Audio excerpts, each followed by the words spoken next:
Olá pessoal, uma boa tarde, alegria estar de volta aqui fazendo o nosso Evangelho comentado, a nossa escola bíblica dominical.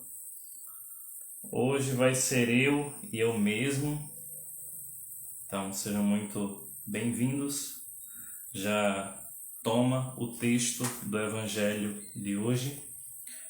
É uma alegria estar aqui uma semana depois da minha ordenação diaconal. Então, o meu agradecimento àqueles que puderam assistir, àqueles que acompanham as páginas do apostolado e ao mesmo tempo rezam por minha vocação, pelas conversões.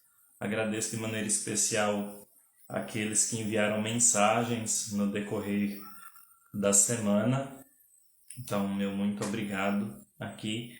Agradeço vocês que assistiram também. Muitas pessoas ficaram emocionadas, alegres. Então, louvado seja Deus. Enfim, vamos começar.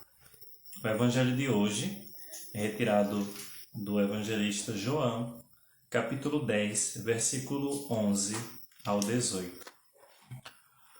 Assim nos diz a palavra. Proclamação do Evangelho de Jesus Cristo segundo João, glória a vós, Senhor. Naquele tempo disse Jesus, eu sou o bom pastor. O bom pastor dá a vida por suas ovelhas. O mercenário que não é pastor e não é dono das ovelhas, vê o lobo chegar, abandona as ovelhas e foge. E o lobo as ataca e dispersa, pois ele é apenas um mercenário e não se importa com as ovelhas. E elas me conhecem. Eu sou o bom pastor. Conheço as minhas ovelhas e elas me conhecem. Assim como o Pai me enviou e eu conheço o Pai, eu dou minha vida pelas ovelhas. Tenho ainda outras ovelhas que não são deste redil. Também a elas devo conduzir. Elas escutarão a minha voz, e haverá um só rebanho e um só pastor. É por isso que o Pai me ama, porque eu dou a minha vida, para depois recebê-la novamente. Ninguém tira a minha vida, eu a dou por mim mesmo. Tenho o poder de entregá-la e tenho o poder de recebê-la novamente. E essa é a ordem que recebi do meu Pai. Palavra da salvação. Glória a vós, Senhor. Meus queridos, esta palavra de hoje é muito forte para nós que fazemos parte do apostolado cardeal Newman. Porque o que é que nós, como apostolado, como cristãos, devemos ardentemente desejar? É a unidade do corpo de Cristo. Aquela realidade que nós professamos no credo não pode ser simplesmente simbólica. Tem que ser uma realidade real, concreta, porque é desejo de Jesus. Pai, que eles sejam um, como tu e eu somos um. Então, percebam que nosso Senhor nos diz, haverá um só rebanho e um só pastor. E depois ele vai concretizar isto no capítulo 17, onde Jesus reza pela unidade da sua igreja. Jesus reza pela unidade dos seus. Então, se tem algo que identifica, que chama a atenção, é a unidade.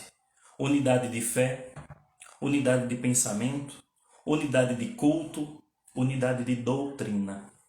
A unidade não pode ser simplesmente algo irreal. É claro, nós percebemos que as cisões dentro do cristianismo sempre aconteceram, desde a época dos apóstolos, até mesmo dentro do próprio grupo dos apóstolos, onde às vezes uns queriam ser maiores do que outros. E nós vamos percebendo no decorrer da história da igreja as separações, as divisões, os cismas. Mas o desejo de Cristo permanece.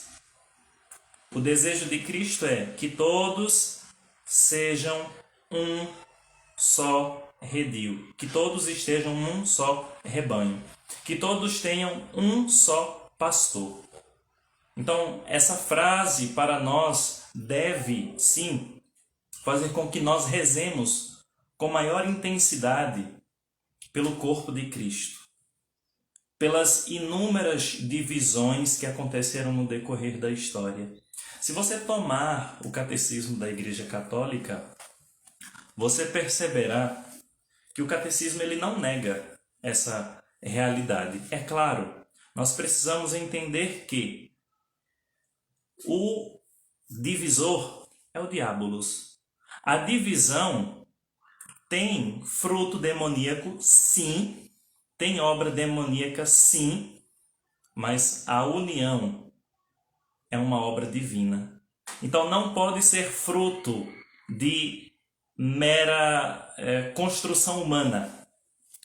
O Papa João Paulo II e tantos outros papas já diziam: a unidade, quem concede a unidade da igreja não são os homens. Nós podemos lutar, nós podemos rezar pela unidade, mas a unidade é dom do Espírito. Nós olhamos, por exemplo, para o capítulo 2 dos Atos dos Apóstolos, ou melhor, todos os Atos dos Apóstolos. E a comunidade dos fiéis era um só coração e um só Espírito. Então, a Igreja de Cristo tem uma nota característica, e essa nota se chama unidade. É claro, uma unidade que se realiza na diversidade. A unidade na pluralidade e a pluralidade na unidade. E é isso que nós encontramos nas notas do credo. Creio na igreja que é una, não pode existir duas igrejas de Cristo, mas apenas uma, como também essa igreja é católica. Ou seja, ela é universal, mas universal não só de que está espalhada em todos os cantos, ou que devem estar em todos os cantos da terra, não. Universal, antes de mais nada, significa que ela abarca toda a humanidade. De todas as épocas, todas as culturas, todos os contextos, todas as situações históricas. Então, ela é católica por conta disso, porque ela quer abrigar em si todos os homens, de todas as épocas. E é claro, todos professando uma só fé. Como diz o apóstolo Paulo, há um só Senhor, uma só fé, um só batismo. E é claro, meus irmãos, nós não podemos nos esquecer que o chamado à unidade é algo que Cristo pediu. O seu último desejo é: Pai, que eles sejam um. E veja como é interessante. Nós bem sabemos que existem essas divisões dentro do cristianismo, os diversos ramos no cristianismo, mas esse não é o desejo de Cristo. O desejo de Cristo é congregar todos num só rebanho e num só pastor. E aqui, eu, como católico, não posso simplesmente, por um falso diálogo, por um irenismo, que é uma atitude que a igreja denuncia na Unitate Sed Integratio, dizer que eu não quero que todos sejam católicos. Eu estaria mentindo se eu não dissesse isso. O Chesterton tem uma das suas famosas frases. Ele diz: por que ser católico? Por que não ser outra coisa? E ele responde: porque a igreja católica é a igreja verdadeira. E ele teria 1000 motivos, mas porque a igreja católica é a igreja verdadeira? Porque ela conserva tudo aquilo que nosso Senhor deixou. Conserva a fé intacta. Conserva a sua doutrina. Conserva a sua moral. Conserva uma hierarquia.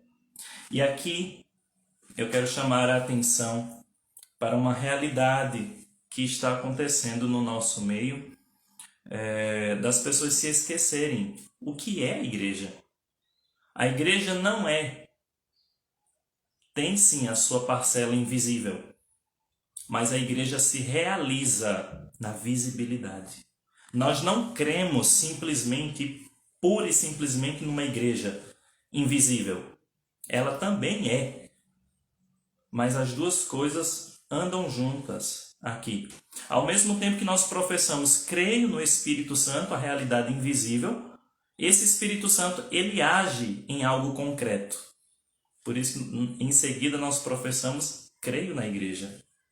Então, é um corpo e uma alma aqui. Eu recomendaria muito que os irmãos depois procurassem, lessem um artigo que está no site, no blog do Fábio Salgado, que se chama A Igreja Apostólica, Hierárquica e Invisível. E eu quero falar disso, né? Que a igreja, ela não é uma democracia. A igreja não é uma anarquia. Mas muito menos a igreja é uma monarquia. A igreja é uma hierarquia. Algumas pessoas podem ficar escandalizadas. Não, como assim? A igreja é uma hierarquia? Nossa, nós não podemos negar o óbvio. Nós precisamos ter um conhecimento mínimo das Sagradas Escrituras e saber que quando Cristo institui a sua igreja, ele não deixa tudo jogado. Ele foi ao céu, subiu aos céus, ressuscitou, subiu aos céus e deixou as coisas aqui jogadas. Vocês que se virem agora. Não foi assim. E muito menos ele deixou um livro. Cuidado, você católico que considera simplesmente o livro como a regra máxima da fé. A Sagrada Escritura é sim regra remota de fé, mas a regra próxima de fé se chama igreja.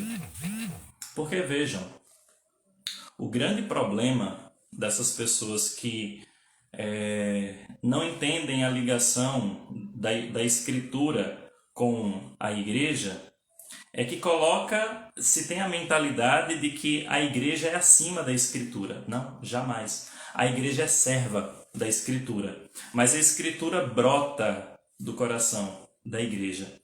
Pois bem, nosso Senhor subiu aos céus, mas não deixou nada desorganizado não, viu? Nosso Senhor subiu aos céus, mas deixou uma igreja visível, hierárquica e apostólica. E é isso que nós professamos no credo. Creio na Igreja Santa Católica e Apostólica. A igreja é um corpo, e como um corpo, tem os membros. E é claro, nós não podemos esquecer que os nossos pastores, os nossos bispos, os nossos párocos, padres, diáconos, eles só são pastores por conta de Cristo. Eles participam do pastoreio de Cristo.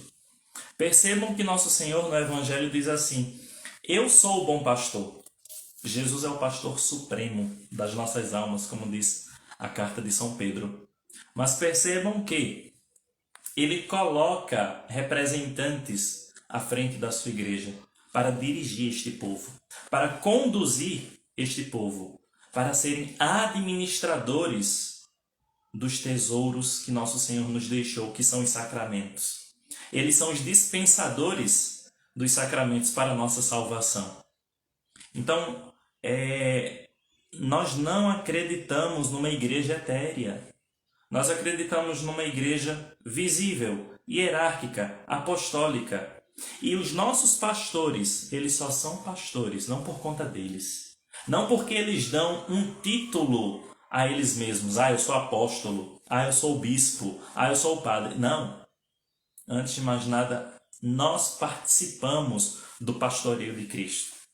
Nós somos pastores do povo de Deus? Somos, mas não por obra nossa. Não por mérito nosso. Não por santidade própria. Mas nós somos pastores por conta de Cristo. E para você entender isso, como que tudo isso se relaciona de maneira com outras passagens. Vejam, nosso Senhor diz assim: eu sou a luz do mundo. Mas ele também disse: vós sois a luz do mundo. Nós não somos luz em sentido estrito. em sentido de si próprio. Nós somos luz no Senhor. Jesus, um outro exemplo, ele é a pedra angular, como diz o evangelho de hoje. Sendo a pedra angular, isso impede que os cristãos sejam pedras? Não. Que Pedro seja a pedra? Também não. Porque nós só somos enquanto participamos daquilo que ele é. Por isso que São Pedro, na primeira carta, no capítulo 2, se eu não estiver enganado, ele vai dizer que os cristãos também são pedras vivas. Um outro exemplo. Nosso Senhor, segundo a carta aos Hebreus, ele é o sumo e eterno sacerdote. Mas percebam que a carta de Pedro e também outros lugares da Escritura, por exemplo, o livro do Apocalipse, vai nos dizer que nós somos o povo resgatado pelo seu sangue, para sermos reis e sacerdotes. Nós só somos sacerdotes enquanto participamos do sacerdócio de Cristo. Então, nós, aqueles que nosso Senhor constituiu e colocou à frente da sua igreja, só são pastores por conta dele e não por conta de qualquer outra realidade. E percebam que a igreja, ela é visível, hierárquica e apostólica. E isso você nota em inúmeras passagens da Escritura. Recomendo mais uma vez, deem uma pesquisada, deem uma lida no artigo A Igreja Apostólica, a Igreja Visível Apostólica e Hierárquica. E lá se enumeram algumas coisas. Então, por exemplo, a própria Sagrada Escritura nos diz que os apóstolos, eles foram enviados. Eles são representantes de Cristo. Eles têm o poder de ligar e desligar, o poder de perdoar pecados, de administrar a penitência, de conduzir, de celebrar a Eucaristia, de realizar batismos, de serem pastores da igreja, como por exemplo, Atos dos Apóstolos, capítulo 20.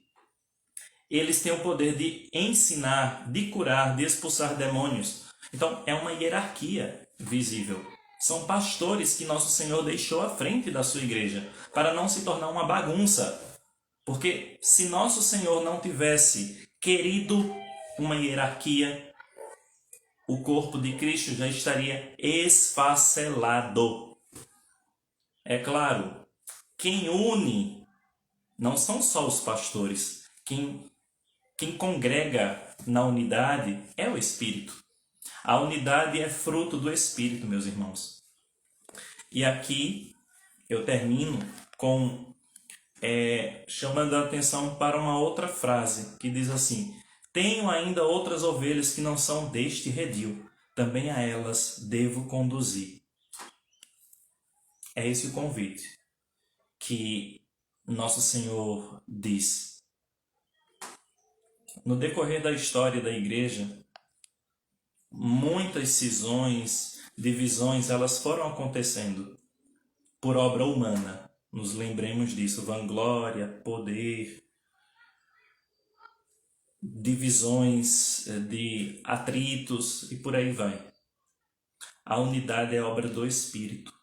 O nosso apostolado cardeal Newman quer simplesmente ser um colaborador do Senhor e dizer: Senhor, se utilize de nós para realizar a unidade na tua igreja.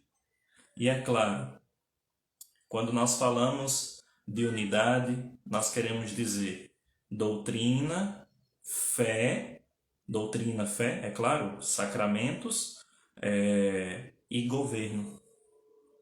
Então, são esses os alicerces que nos fazem ter a unidade dentro da igreja. Uma doutrina certa, uma fé reta e um governo instituído por Cristo. Governo enquanto aqui hierarquia.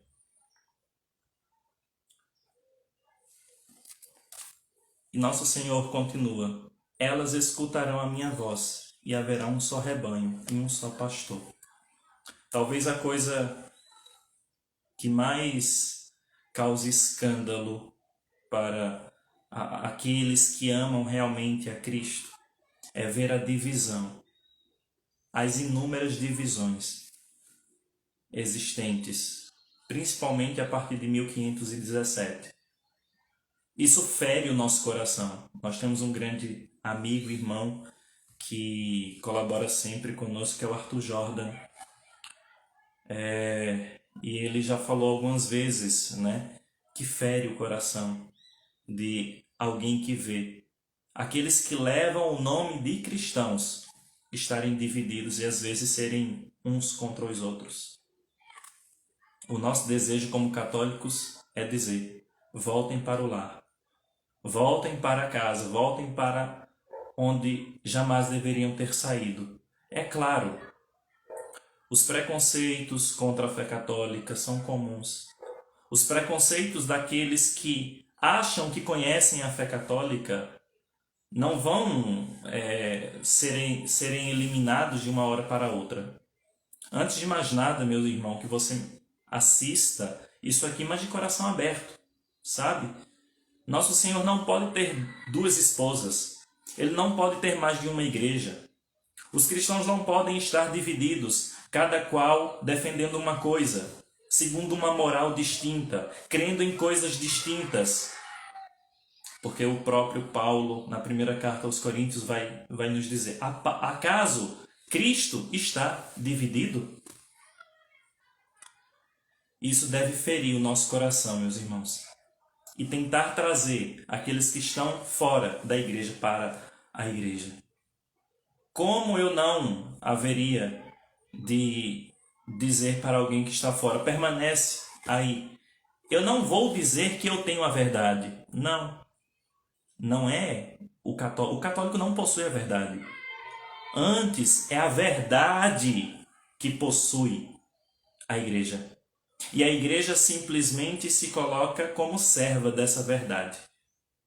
Então, tiremos os nossos medos, os nossos bloqueios para conhecer a igreja. Eu não quero uma conversão em massa, porque, primeiro, que eu tenho certeza que as nossas paróquias não estão preparadas para isto.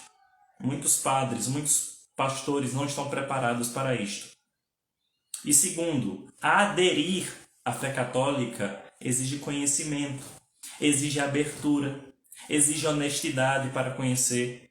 Eu sei que nesses últimos tempos tem se realizado algumas lives aí de alguns irmãos separados, dizendo o porquê deles não aderirem ao romanismo, né? Eu até entendo, porque nasceram dentro daquele meio ali. Aqui não é para levantar polêmica, mas para falar algo que nos incomoda, né? Ninguém é tonto a tal ponto de deixar uma comunidade protestante para ser idólatra. Ninguém é tonto o suficiente para acreditar que, se tornando católico, as coisas iam se tornar melhores, mais bonitas, mais fáceis. Se a conversão não for motivada pela graça, por joelho no chão, se a conversão não foi motivada por uma busca sincera pela verdade, é melhor que você não se torne católico. Se você acha que um protestante, ao se converter ao catolicismo, ele não tinha preconceitos, é ilusão. Se você acha que um protestante, ao se tornar católico, ele queria uma vida fácil, de bebidas, de farra, você está totalmente enganado. Ninguém vai fazer uma transição se antes não ouvir a voz do pastor que nos chama a um único rebanho, num único pastor, com um único pastor. Ninguém vai fazer a transição para o catolicismo se não encontrar a verdade na igreja. Se não se encontrar com a verdade que Cristo nos deixou e está presente de maneira plena na fé católica. Ninguém é louco o suficiente de deixar amigos, parentes inconformados, amigos da igreja, para se tornar católico e ser chamado de idólatra, de que adora Maria, de que adora os santos. Quem em sã consciência faria um negócio desse? Ninguém faz. Mas se alguém se tornou católico, vindo do protestantismo, é porque encontrou a plenitude da verdade na Igreja Católica. Ouviu a voz do pastor. Ouviu a voz do pastor. Então, ouça a voz de Cristo. Coloque o joelho no chão com honestidade, com sinceridade.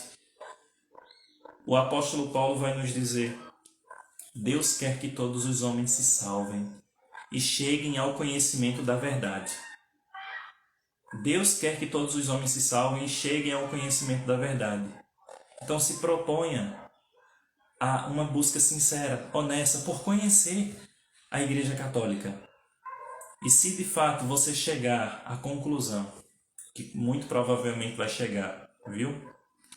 Se de fato você chegar a essa conclusão de que a fé católica, de que a Igreja Católica é a única Igreja de Cristo, não tenha medo nem receio, porque a Igreja te espera de braços abertos.